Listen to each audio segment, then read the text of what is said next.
Sunday টাইমসের প্রতিবেদন অনুযায়ী জানা যায়, এই ঘটনায় যুক্তরাজ্য তাকে জিজ্ঞাসাবাদ করেছেন দেশটির কর্মকর্তারা। মূলত দেশটির মন্ত্রিপরিষদ অফিসের ন্যায় এবং নৈতিকতা দল তাকে এই জিজ্ঞাসাবাদ করে।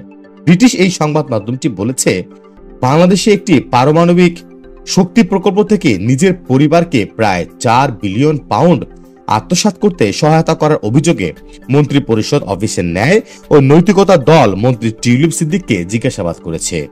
টিউলিপ সিদ্দিক ব্রিটেনের ক্ষমতাসীন লেবার মন্ত্রিসভার সদস্য। তিনি economic secretary to the treasury and mini city minister হিসেবে দায়িত্ব পালন করছেন। তার কাজ যুক্তরাজ্যের অর্থবাজারের ভেতরে দুর্নীতি সামাল দেয়া।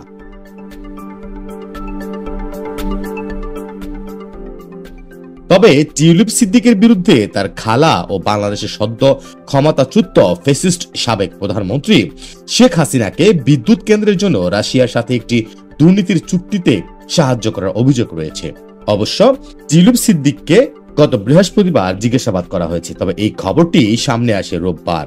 অভিযোগ অনুযায়ী রূপপুরের এই প্রকল্প থেকে 3.9 বিলিয়ন 390 কোটি পাউন্ড সরিয়ে নেয় শেখ হাসিনার পরিবার ও তার মন্ত্রীরা।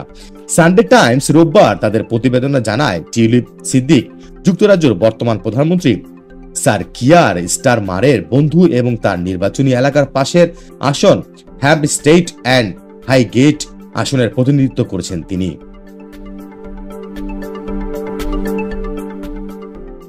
সংবাদ মাধ্যমটি বলেছে, দুর্নীতিতে জড়িত থাকার অভিযোগ সামনে আসার পর টিউলিপ সিদ্দিকী দেশটির মন্ত্রিপরিষদ অফিসের ন্যায় এবং নৈতিকতা দলের পিইটি প্রতিনিধির সাথে বৈঠকে যোগ দিতে সম্মত হন।